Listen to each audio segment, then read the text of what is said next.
ಬಂಧುಗಳೇ ನಮಸ್ಕಾರ, ಹೇಗಿದ್ರಿ ನೀವೆಲ್ಲರೂ? ನಾನು ಸುಬ್ರಹ್ಮಣ್ಯ ಎಸ್ ಹಂಡಿಗೆ. ಬಂಧುಗಳೇ, ಯಾರದ್ದೋ ಶೋಕಿಗೆ, ಯಾರದ್ದೋ ತೆವಲಿಗೆ, ಇನ್ಯಾರದ್ದೋ ಪ್ರತಿಷ್ಠೆಗೆ 11 ಮಂದಿ ಅಮಾಯಕರು ಉಸಿರು ಚೆಲ್ಲಿದ್ದಾರೆ. ಆ ಕುಟುಂಬ ಜೀವನ ಪರ್ಯಂತ ಸಂಕಟವನ್ನ ಅನುಭವಿಸಬೇಕಾಗಿದೆ. ಸಾವನ್ನಪ್ಪಿದವರು 20 ರಿಂದ 30 ವಯಸ್ಸಿನ ಆಸುಪಾಸಿನವರು.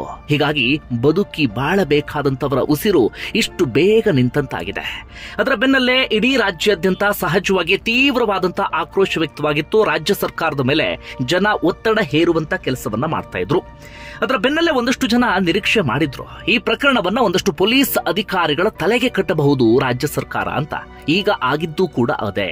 5 ಹಿರಿಯ ಪೊಲೀಸ್ ಅಧಿಕಾರಿಗಳನ್ನ ಅಮಾನತು ಮಾಡಲಾಗಿದೆ. ನೀವೆಲ್ಲರೂ ಕೂಡ ಯೋಚನೆ ಮಾಡಿ, ಆ ಕಾರ್ಯಕ್ರಮದಲ್ಲಿ ಶೋಕಿ ಮಾಡಿದ್ಯಾರೋ, ತಮ್ಮ ಪ್ರತಿಷ್ಠೆಯನ್ನ ತೋರಿಸಿದ್ಯಾರೋ, ಅಥವಾ ಪ್ರತಿಷ್ಠೆಯನ್ನ ತೋರಿಸೋದಿಕ್ಕೆ ಪೈಪೋಟಿಗೆ ಬಿದ್ದಿದ್ಯಾರೋ, ಜನ ಸಾವನ್ನಪ್ಪಿದ್ದಾರೆ ಅಂತ ಗೊತ್ತಾದ ಬಳಿಕವೂ ಕೂಡ ಚಿನ್ನಸ್ವಾಮಿ ಕ್ರೀಡಾಂಗಣದಲ್ಲಿ ಆಟಗಾರರಿಗೆ ಕಪ್ಪನ್ನ ಹಸ್ತಾಂತರ ಮಾಡಿದ್ಯಾರು ಖುಷಿಯಾಗಿ, ಅಥವಾ ಸನ್ ಗ್ಲಾಸ್ ಅನ್ನ ಹಾಕೊಂಡು ಪೋಸ್ ಕೊಡ್ತಾ ನಿಂತಿದ್ಯಾರು, ತಮ್ಮ ಕುಟುಂಬಸ್ಥರನ್ನ ಕರ್ಕೊಂಡು ಬಂದು RCB ಆಟಗಾರರ ಜೊತೆಗೆ ಕೈ ಕಲುಕಿದ್ದು, ಸೆಲ್ಫಿ ತಗೊಂಡಿದ್ದು, ಅಲ್ಲಿ ಎಂಜಾಯ್ ಮಾಡಿದ್ ಯಾರು? ನೀವೆಲ್ಲರೂ ಕೂಡ ಯೋಚನೆ ಮಾಡಿ. ಅದೆಲ್ಲವನ್ನೂ ಕೂಡ ಮಾಡಿದ್ದು ನಮ್ಮ ಘನವೆತ್ತಂತ ರಾಜಕಾರಣಿಗಳು. ಆದ್ರೆ ಇದೀಗ ಹಣೆಗೆ ಕಟ್ಟಿದ್ದು ಪೊಲೀಸ್ ಅಧಿಕಾರಿಗಳ ತಲೆಗೆ. ಹಾಗೆ ನಿಮ್ಮಲ್ಲಿ ಎಷ್ಟೋ ಜನರಿಗೆ ಗೊತ್ತಿರ್ಲಿಕ್ಕಿಲ್ಲ ಅನ್ಸುತ್ತೆ, ಈ ಎಲ್ಲ ಕಾರ್ಯಕ್ರಮಕ್ಕೂ ಮುನ್ನ ಒಂದು ಸಭೆ ನಡೆದಿರುತ್ತೆ. ಆ ಸಭೆಗೆ ಪೊಲೀಸ್ ಕಮಿಷನರ್ ಆಗಿರುವಂತಹ ದಯಾನಂದ್ ಅವರು ಕೂಡ ಹೋಗಿರ್ತಾರೆ. ಆಗಲ್ಲಿ ಪೊಲೀಸರ ಮೇಲೆ ಒತ್ತಡ ಹೇರುವಂತ ಒಂದಷ್ಟು ಕೆಲಸವೂ ಕೂಡ ಆಯ್ತು. ನೀವು ಈ ಕಾರ್ಯಕ್ರಮಕ್ಕೆ ಅನುಮತಿಯನ್ನ ಕೊಡಬೇಕು, ಜೊತೆಗೆ ನೀವು ಸೂಕ್ತವಾದಂತ ಭದ್ರತೆಯನ್ನು ಒದಗಿಸಬೇಕು ಅಂತ ಹೇಳಿ ಆಗ ದಯಾನಂದ್ ಅವರು ಆಕ್ಷೇಪವನ್ನು ವ್ಯಕ್ತಪಡಿಸಿದ್ರಂತೆ. ಅಷ್ಟರ ಮಟ್ಟಿಗೆ ಸೂಕ್ತ ಭದ್ರತೆಯನ್ನ ಕೊಡೋದಿಕ್ಕೆ ಸಾಧ್ಯ ಆಗೋದಿಲ್ಲ ಸ್ವಾಮಿ.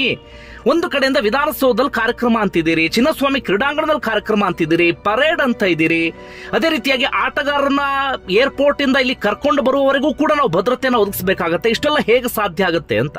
ಆದ್ರೆ ಕಮಿಷನರ್ ಮಾತನ್ನ ಕೇಳುವಂತ ಸ್ಥಿತಿಯಲ್ಲಿ ಯಾರೂ ಇರಲಿಲ್ಲ. ಯಾಕೆ ಹೇಳಿ, ಅವರು ಶೋಕಿ ಮಾಡಬೇಕಿತ್ತಲ್ಲ, ಪ್ರತಿಷ್ಠೆ ತೋರಿಸಬೇಕಿತ್ತಲ್ಲ.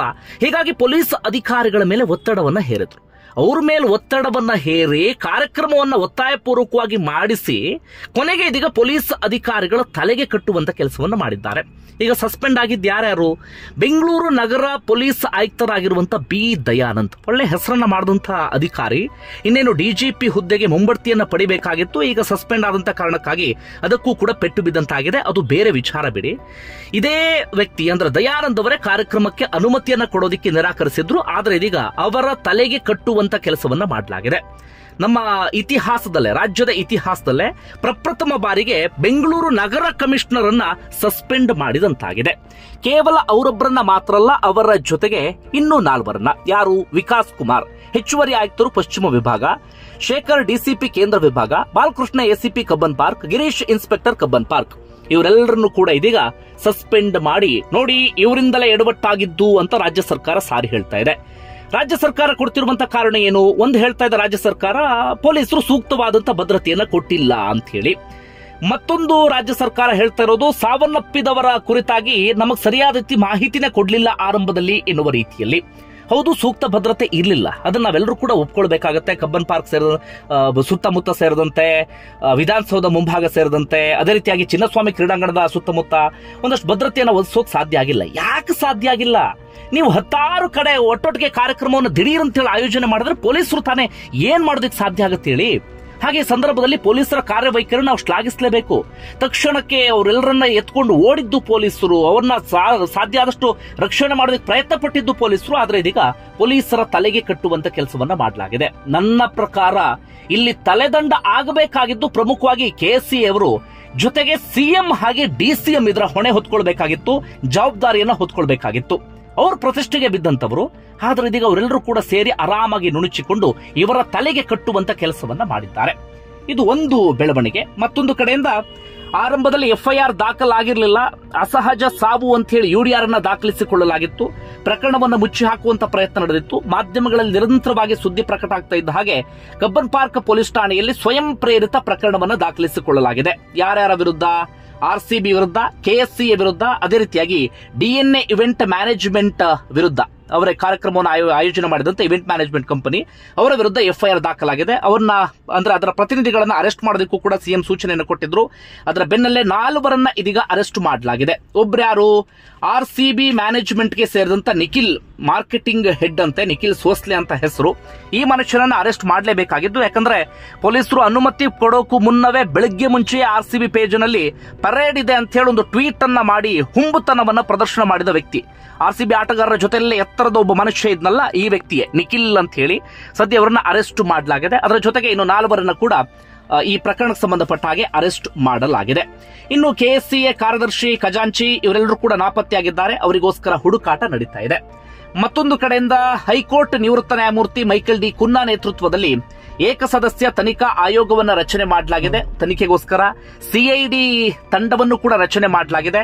ಇನ್ನೊಂದು ಕಡೆಯಿಂದ ಈಗಾಗಲೇ ಜಿಲ್ಲಾಧಿಕಾರಿಗಳ ನೇತೃತ್ವದಲ್ಲೂ ಕೂಡ ತನಿಖೆ ನಡೀತಾ ಇದೆ. ಅಂದ್ರೆ 3 ತಂಡಗಳ ನೇತೃತ್ವದಲ್ಲಿ ಸದ್ಯ ತನಿಖೆ ಆರಂಭ ಆಗಿದೆ. ಮತ್ತೊಂದು ಕಡೆಯಿಂದ ಹೈಕೋರ್ಟ್ ಸ್ವಯಂ ಪ್ರೇರಿತವಾಗಿ ವಿಚಾರಣೆಯನ್ನು ಕೈಗೆತ್ತಿಕೊಂಡಿತ್ತು. ಸರ್ಕಾರದ ಮುಂದೆ 9 ಪ್ರಶ್ನೆಗಳನ್ನ ಇಟ್ಟಿದೆ, ನೋಟಿಸ್ ಅನ್ನು ಸರ್ವ್ ಮಾಡಿದೆ. ಈ 9 ಪ್ರಶ್ನೆಗೂ ಕೂಡ ನೀವು ಉತ್ತರವನ್ನ ಕೊಡಬೇಕು ಎನ್ನುವ ರೀತಿಯಲ್ಲಿ ಅದೊಂದು ಬೆಳವಣಿಗೆ ಆಗಿದೆ. ಅದೇ ರೀತಿಯಾಗಿ ಸಾವನ್ನಪ್ಪಿದ್ರಲ್ಲ, ಅವರ ಮರಣೋತ್ತರ ಪರೀಕ್ಷೆಯ ರಿಪೋರ್ಟ್ ಕೂಡ ಸಿಕ್ಕಿದೆ. 11 ಮಂದಿಯೂ ಕೂಡ ಉಸಿರುಗಟ್ಟಿ ಸಾವನ್ನಪ್ಪಿದ್ದಾರೆ. ಸಫೋಕೇಶನ್ ಅಂದ್ರೆ ಅಷ್ಟರ ಮಟ್ಟಿಗೆ ಒಟ್ಟೊಟ್ಟಿಗೆ ಜನ ಅಲ್ಲಿ ಜಮಾಯಿಸಿದಂತ ಕಾರಣಕ್ಕಾಗಿ ಎಲ್ಲ ಕಡೆಗಳಲ್ಲೂ ಕೂಡ ಮುತ್ತಿಗೆ ಹಾಕುವ ರೀತಿಯಲ್ಲಿ ಜನ ಇದ್ದಂತ ಕಾರಣಕ್ಕಾಗಿ ಉಸಿರುಗಟ್ಟಿ ಅವರೆಲ್ಲರೂ ಕೂಡ ಸಾವನ್ನಪ್ಪಿದ್ದಾರೆ. ಒಂದಷ್ಟು ಜನಕ್ಕೆ ಮೂಳೆ ಮುರಿತವೂ ಕೂಡ ಆಗಿದೆ ಎನ್ನುವಂತ ಮಾಹಿತಿ ಇದೀಗ ಸಿಗ್ತಾ ಇದೆ. ಒಟ್ಟಾರೆಯಾಗಿ ಈ ಎಲ್ಲ ಕಾರಣಗಳಿಗಾಗಿ ಅವರು ಸಾವನ್ನಪ್ಪಿದ್ದಾರೆ. ಪ್ರಕರಣಕ್ಕೆ ಸಂಬಂಧಪಟ್ಟ ಹಾಗೆ ಸದ್ಯಕ್ಕೆ ಪ್ರಮುಖವಾಗಿ ಇಷ್ಟು ಬೆಳವಣಿಗೆ ಆಗಿದೆ.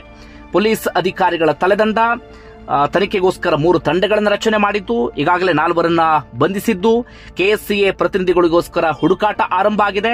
ಇಂತಹ ಬೆಳವಣಿಗೆ ಎಲ್ಲವೂ ಕೂಡ ಸದ್ಯಕ್ಕೆ ನಡೀತಾ ಇದೆ. ಇನ್ನೊಂದು ಕಡೆಯಿಂದ ವಿಪಕ್ಷಗಳು ರಾಜ್ಯ ಸರ್ಕಾರವನ್ನ ಹಿಗ್ಗಾಮುಗ್ಗ ತರಾಟೆಗೆ ತೆಗೆದುಕೊಳ್ತಿದ್ದಾವೆ, ಪೊಲೀಸ್ ಅಧಿಕಾರಿಗಳ ಸಸ್ಪೆನ್ಷನ್ಗೆ ಸಂಬಂಧಪಟ್ಟ ಹಾಗೆ.